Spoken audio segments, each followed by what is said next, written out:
Next है कि English paper को टाइम कैसे मैनेज करें। 80 मार्क्स का पेपर होता है, 3 आवर्स हम लोग के पास होता है लिखने को। तो हम लोग को ऐसा लिखना है कि हम लोग को बाद में रीचेकिंग का भी टाइम मिले। तो मैं पहले बता दूं, question number 1A, question number 1A language study, ये कुछ 10 मार्क्स का होता है। लैंग्वेज स्टडी 10 मार्क्स का होता है। उसमें इजी क्वेश्चन 4 मार्क्स के आते हैं, मीडियम क्वेश्चन 4 मार्क्स के और डिफ़िकल्ट क्वेश्चन 2 मार्क्स के। बहुत ही सिंपल सा होता है। इसको 15 मिनट से ज़्यादा नहीं लेना, इसको 15 मिनट से ज़्यादा हम लोग को ट्राई करना है कि लेना ही नहीं है, क्योंकि बहुत ही सिंपल होता है। और ऐसा मत ट्राई करो कि क्वेश्चन नंबर 1 आप लोग लास्ट से स्टार्ट करो, पहले राइटिंग स्किल्स कंप्लीट कर लो। ऐसा मत स्टार्ट करो, जैसा है वैसा ही बाय ऑर्डर स्टार्ट करो, ताकि टीचर को करेक्शन करने में कोई डिफ़िकल्टी ना हो। ठीक है। अब question number 2, read the passage and do the activities. ये टेक्सचुअल क्वेश्चंस होते हैं। अगर आप लोग ने सॉल्व किया है स्कूल में, ट्यूशन में, कहीं पे भी सॉल्व किया, तो ये एक टाइप का याद हो जाता है, वही पैसेज होता है। तो यहाँ पे ज़्यादा टाइम नहीं लगता है। 2 पैसेज होते हैं और हर पैसेज 10 मार्क्स का होता है, मतलब total read the passage 20 marks के होते हैं।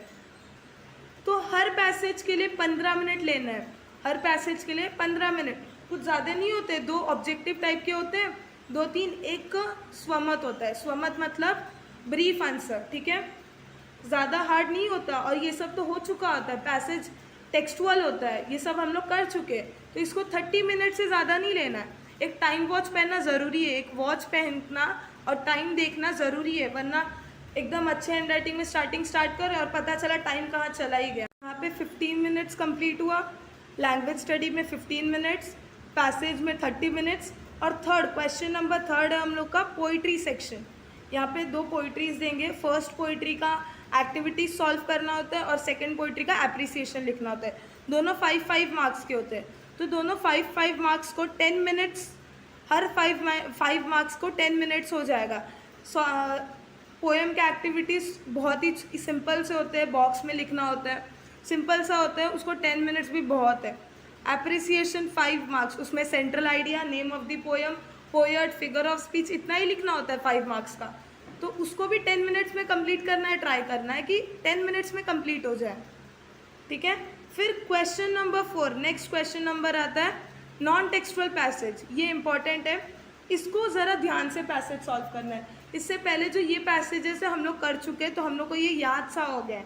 लेकिन यहाँ पे जो पैसेज आता है उसको हम लोग को ध्यान से करना है, क्योंकि ये सब नॉन टेक्सचुअल होते हैं, टेक्स्ट बुक का नहीं होता है। ये 10 मार्क्स का आता है। तो इसको ज़्यादा से ज़्यादा 20 मिनट्स लो, इसको ध्यान से पढ़ो और 20 मिनट्स लो। और फिर इसी के यही पैसेज के ऊपर हम लोग को समरी लिखना होता है। क्या लिखना होता है?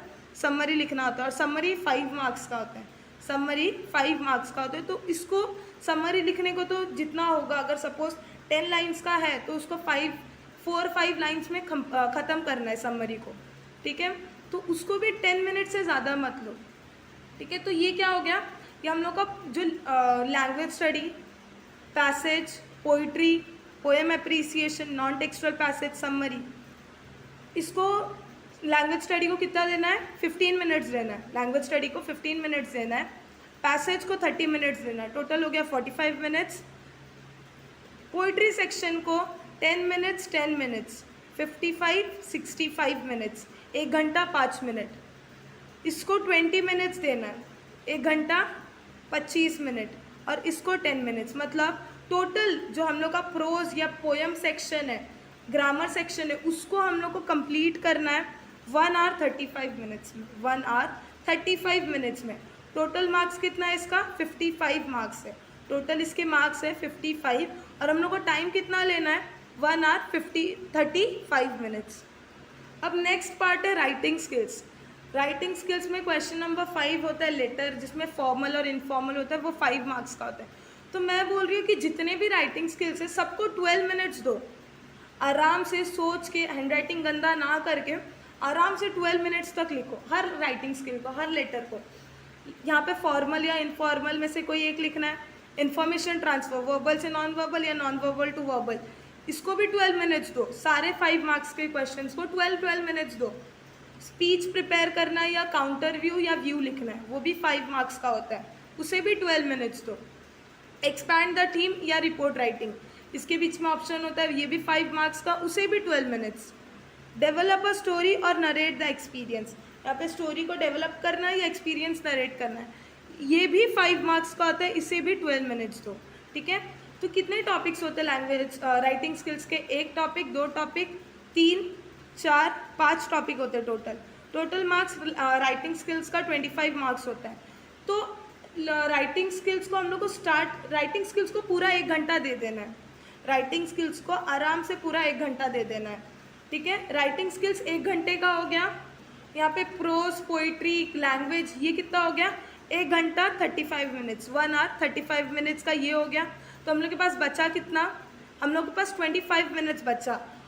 जो लास्ट के 15 मिनट्स है, लास्ट के 15 मिनट्स यूज़ होगा रीचेकिंग के लिए, रीचेकिंग कहीं पे क्या मिस्टेक्स कर दिए, और अगर कहीं पे गलती से किसी में कोई चीज़ में, कोई टॉपिक में ज़्यादा चला गया, 2-3 मिनट, 4 मिनट, 10 मिनट ज़्यादा चला गया, तो भी हम लोग इसको संभाल सकते हैं। कैसे? क्योंकि यहाँ पे 1 घंटा 35 मिनट्स, 1 आवर 35 मिनट्स हो रहा है, और राइटिंग स्किल 1 आवर ले रहा है। तो यहाँ पे जो 35 मिनट्स हम लोग को 2 घंटे में से और 25 मिनट्स मिल रहा है, तो 15 मिनट्स जाएगा, 15 मिनट्स जाएगा रीचेकिंग के लिए, 15 मिनट्स रीचेकिंग के लिए हो गया, और हम लोग के पास रिमेन हो रहा है 10 मिनट्स। तो 10 मिनट्स से हम लोग अगर कहीं पे ज़्यादा कम हो गया तो उसको मैनेज कर सकते हैं। तो यहाँ पे था टाइम मैनेजमेंट। अगर इसको फॉलो करके हम लोग ने किया तो आराम से पेपर सॉल्व हो जाएगा। बहुत ही इजी, इस बार 80 मार्क्स का पेपर है, तो बहुत ही आराम से सॉल्व हो जाएगा। ठीक है।